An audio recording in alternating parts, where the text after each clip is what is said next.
I can show you again. Yeah, because let me ask you, what give you like that inspiration? Because the dog in the road, that shit was funny. Right. Downright funny. You see the saw dog in the road. because the thing that gave me is when the man driver, he must stop. And how you look at remember the way how and that's a punch. You gotta realize it because you want to be there wasn't let me check. It was a punch. Yeah. Hit me. Hit me. Hit me. So when you started to do the hit me. I like, yo, this dude is a bad man. It's when the man walking with your rusty car. So all along, I was like, yo, this dude, like, I think about it. It can happen in other situations. You can even play out that, you know, even got to be a dog in Barbados. Like, but how he did it was like, yo, it was funny, but a real thing. I know Respect people for like that. the Bajan parents too. A lot of people can relate to Right, the yeah. Bajan parents. Oh, yeah. Because that's how we grew up, you know what I mean? I was having some conversations with some people recently about corporal punishment in Barbados. Mm-hmm. I don't know, boy. Like, I don't know. Would it turn you? I ain't sure. I in a real weird space now, morally. I ain't sure how I feel about it. Wait, how you felt before? I felt like it was just part of my growing up, you know what I mean? Yeah, you take a Cocoa State, Wende State, It wasn't Warrior. that bad for me, but... Oh, but let me tell you about my man. You Cocoa State, Wende State, Sheep Rock. Every mother get vets, a big rock or two. Come here. That was it. And you understand it. Look, when you're like, I see somebody, I think somebody had I think it was Seth had when you see the street light come on, that was inside. That's for some people, you know. There wasn't the street like when that come on, you couldn't even know that a street light on. You had to be in your bed. Right. And that's it. That is totally gone from Barbadian society. How you feel now? I don't know. I trying to hear the arguments for both sides. Because, I mean, nobody ain't talked to me directly about my skits or anything. But I'm curious about the whole corporal punishment thing. Like, what are the benefits? Somebody talk to me. Is there anybody in there don't believe in corporal punishment? Like, tell me, like, left an argument for why it's a bad thing or something. I don't know how I feel about it. Are you sure? I would just like to hear the arguments for and against at this point. How you feel? But before you took it for granted, I know you questioning it. Yeah, and I feel like I'm in that space with a few things right now. You know what I mean? Just like what I should be doing. Like if I have any. I honestly see comedians as anarchists, right? A lot of times. And a lot of my favorite comedians are that way. And a lot of times people would, while I do like to deliver a message sometimes people read a message where I feel like I wasn't really putting on. I just doing foolishness. But like if you see something in there, cool. Right, because when there's some people that's not for corporal punishment and they like, you doing the corporal punishment, like, yeah. Right. Like, but that's the thing that they got people standing like overlook everything you do. Okay. Microscope everything you do. Mm-hmm. You understand? I don't know. I would like to. What do you think about that? About corporal punishment? It's complex. Right. It's part of our history and it's part of our culture. But there's a reason why it is part of our culture, right? We come from the ultimate form of corporal punishment, the ultimate forms of corporal punishment. Which is slavery. Which is slavery. Yeah. So this is something that's passed down through generations. And it's not something that's going to be wiped away easily. And when you take it away, you have to give something. You have to give parents something to replace it. We have the skills to replace it. This girl and is that's saying, not simple. When you beat a child and just go back and do the same thing, it ain't getting to them. All right. I don't. You want to hear my take on it? There's my take. There got people that tend to overdo it. Right. Like, I ain't talking about abuse a child. Like you can't cuff a child in it back. You're a grown person. You shouldn't punch a child in it back and all that. The thing about it is people is beat children and don't explain. There's always, you gotta always explain because people don't, like if you can't just beat a child like, yo, go and sit down. For what reason? Right, yeah. Tell him like he just hit me, he just beat me up. But there's the thing, a lot of people is beat the children and don't explain. You can always explain to your children, look, if you do that again, I can beat you. Right. If you do it again, do not do it.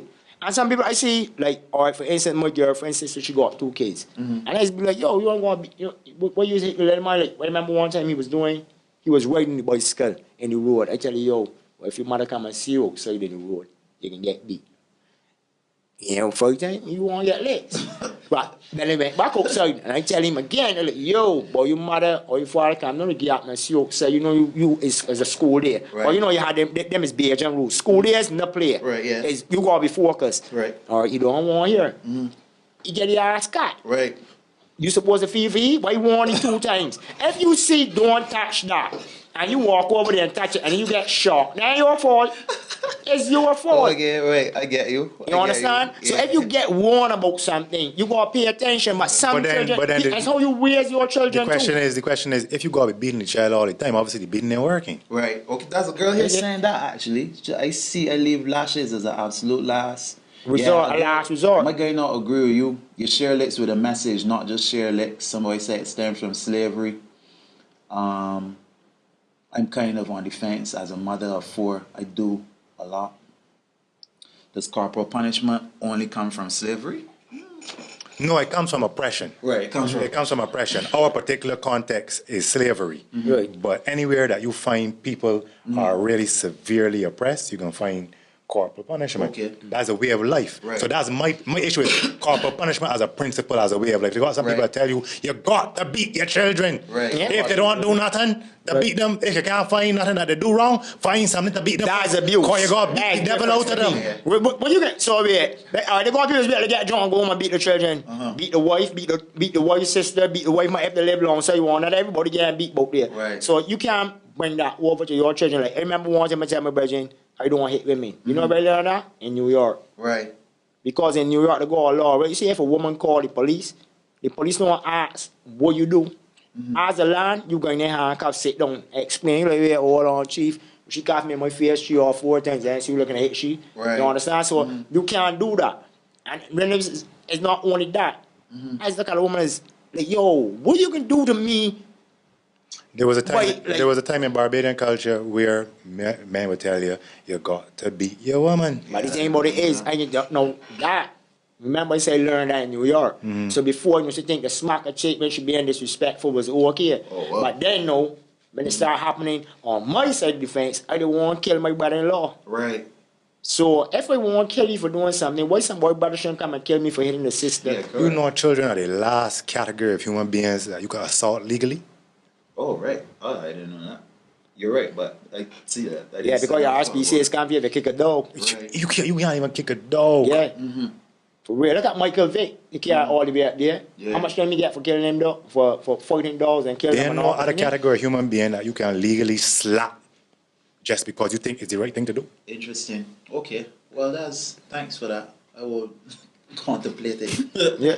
You know what I mean? You can think about it because it's the whole thing about, because look at abuse and how some of these children react. And my condolences go up to the young lady that they said that hung herself, I think it was in Christchurch. And things like that, because there was a posting on Facebook about she getting bullied in school. But in my term, I just tend to stay away from bullying like this unfair at school. Right. That's where accustomed to. I don't just use a word because, America make it the right way to say something. Because there's my way of saying it. Unfair. She used to get unfair. And that's something I don't respect. And that's something I went through. But my back and her back. And you see it because she went. Everybody don't come through the same way. Everybody do not go through the same process or deal with things the same way. And people don't seem to understand that unfair children is something else. Yeah, I don't like the that. general consensus there, like what most people saying here in the chat is that as a last resort, like try something else first. Yeah. Like tap with a cell phone or cut off a computer or whatever. But it don't change how I grew up, you know what I mean? So like But you know what they go another way too. People is ghetto children, these things, cell phones, computers and all that. Yeah, he can be here, don't worry, he good. He got phone, he got an iPad, he got TV in the room, he got PlayStation 4, PlayStation 3, PlayStation 2, Xbox, Nintendo, all these things. Child still Barbie here. So you hear what he knows say? He said don't change how he grew up. So in other words, I get beat, so you gotta get beat too. no, that's not what I'm saying. I don't. I had to take it. No. I get some. No. I don't believe in corporal punishment. I wouldn't. It's not my, because actually, my parents, my dad stopped. I used to get lashes for a while, but my mom, when I got older, she explained to me that he stopped beating me early. My sister got lashes. She used to take it different, like me, because I stink a lot or I in my head a lot or whatever. Like when he beat me, I would turn around and be like, but why would you do that to me? Like, You ask your father, so? Yeah. Boy, you got a different kind of father, boy. Let me tell you, say, boy, but even though my father was a man, you know my father beat me, right? A broom straw. Oh, right. You know what a broom straw? That one straw. Right. And that was just sting. Right. That was, and when it hit, it's right wrong here. You know what I'm saying? Right, So yeah. you got a circle, you look like you got springboards by your legs or something. But that was it. They was telling me that my sister, she just used to be like, tie the lashes on, because I'm alright, whatever. But for me, I was a spiritual child. You was I spiritual used child? to internalize everything. So that was always me. I was always reasoning. I was always thinking, but why would you hit me? Like, not in a disrespectful way. I was like just genuinely.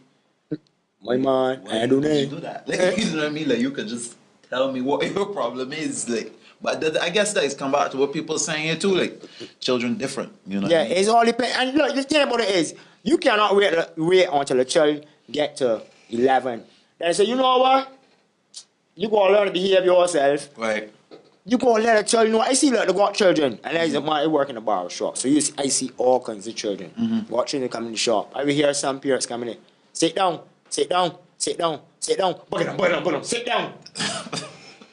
You bring it on his legs. That's blows. I mean, you know, I describe my blows like that. So you know what kind of action going That's how my mother described it. Yeah, so walk it down. You know what I mean? Man saying get to walk it down. All them saying walk it down. I mean, walk it down mean like a horse that. So exactly, there's a child at 2, maybe say 2 years old, and you trying to explain to this child how to sit down by begging him to sit down.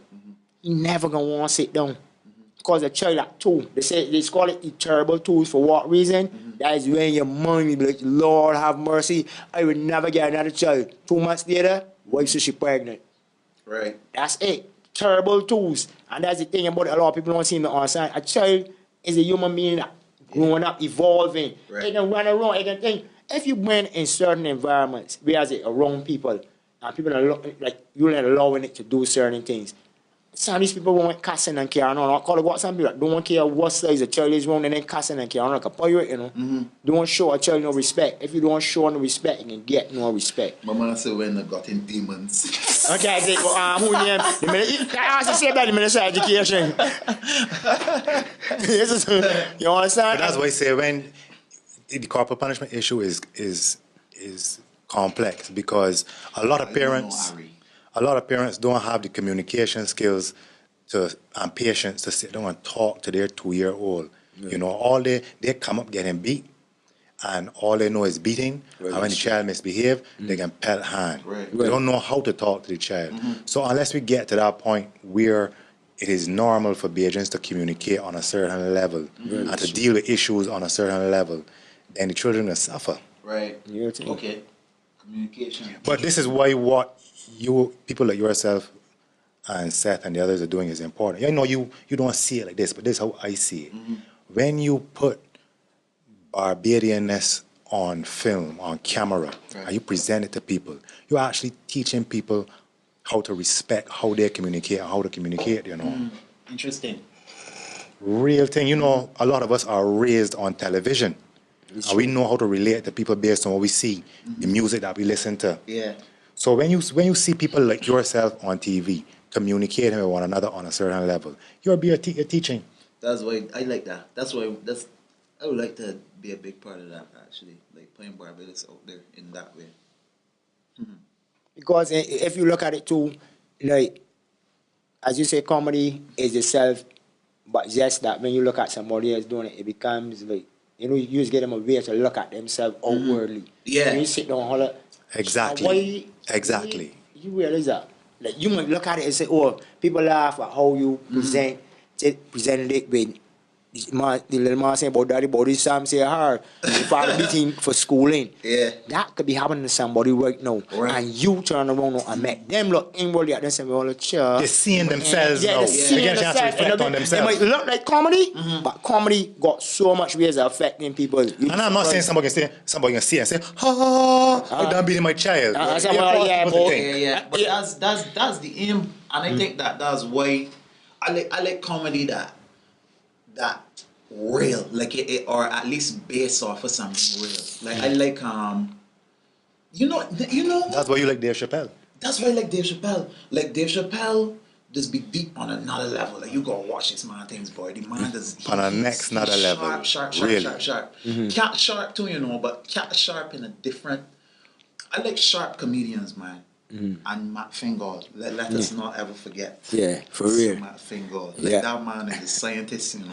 And he can make a joke off of any single We got time. to get Mac in here, boy. You Yeah, gotta get Mac in for here. real. We got Yeah, Mac you in know here. what I Bring mean? me and Mac at the same time. We can have you back, you know. I will come back. We can have you back. Yeah, Like, you understand? Real thing. That man, genius. Actually, He's a genius. Yeah. You know, Richard Pryor had a skit where he was the first black president. Yeah, I saw that one.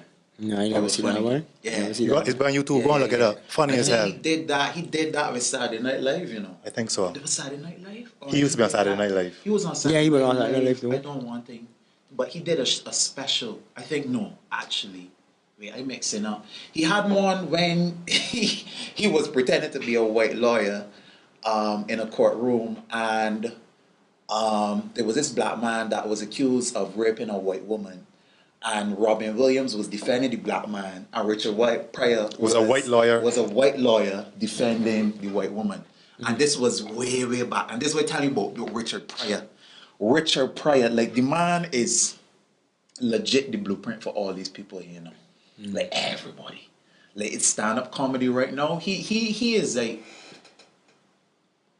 his influence is such that I don't even think a lot of people just know that they're following his blueprint when they're following it. But like they're actually following it. Yeah. He also had a skit where he went into a pyramid in Egypt with a bunch of white archaeologists, and they strike a match and the place light up. And Richard Pryor started looking at all the inscriptions and all the drawings and say, "Wait a minute, this guy over here is black." And this guy, and this over here is black. All of these people are black. Wait till the world hears this. And the white archaeologists start backing out as he started freaking out. I shut the door upon him. Oh no, nothing to see here. That's going on. But that's the whole thing. Like I remember Dave Chappelle. As you see, you remember when Dave Chappelle was playing as a blind man? I thought he was white. Jeez, you listen. I thought, like, you know, all that nigga music. Nobody want to hear that nigga music. Like, yeah, like And it's like, oh man, it's so much things. How Dave just put his face. Yeah. Like it's be funny, but it's be serious. thank you. This is the one that killed the whole sketch. This one that killed me there. When he found out that he was married to a white woman that married to a black man, he actually divorced the white woman. Oh, you're a nigga lover. I said, you still black. Like, you still black. Like, what you... The greatest Dave Chappelle. Everybody, that was one of the highest high points. Like, where he did copy of my man. Cocaine is a hell of a drug. Yeah. James. Yo, Yeah. The had a point I used to every week. I used to go and watch them Rick James skits, boy. Yeah. The man was so sharp, and But that was big in America. You know? That was real big in America. That's Yeah. what I like. Real I like big. when like he ain't exactly this saying that I feel like if you're into comedy, you will study it. Like you will study it. He ain't giving you an exact representation of Rick James, but it's Rick James. Like when he do it, you see Rick James. You know what I mean? And I it's true. that's something to do with the kind of comedy I like too.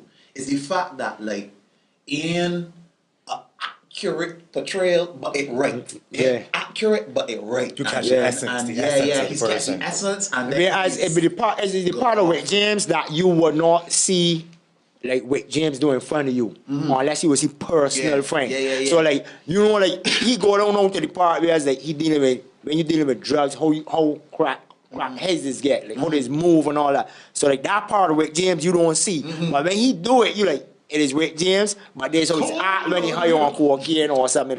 You know Paul Mooney? Oh yeah, that's another He used to director. write with thing with Prayer, you know. Yeah. They used to write together. He's one of the most direct people. When he's talking to people, like suddenly be like, "Oh, man, they're gonna shoot you, boy. You better shut up. You better shut up. Yeah. They can shoot you, boy." Straight What you talker. said? Yeah, he is one of the most straightforward comedians He ever. his big thing was the word nigga. He used to use the word. You know, Richard Pryor used the word nigga man. a lot. Yeah, man. Paul Mooney used Richard to use the word nigga a lot. Man. Yeah, And I remember one interview. He said he can never stop using the word nigga. He say it 12 times a day if he can. Nigga. Yeah. Mix my teeth white. Yeah. But then I had an issue where a white friend of his used the word I think it was that guy from Seinfeld. Oh, Kramer, when he was in Kramer, the when he comedy was club drunk or high or I think it whatever. was, yeah. Yeah. He was like, oh, you niggas, something. I And remember. after that, Palmoni decided he done. He done using it.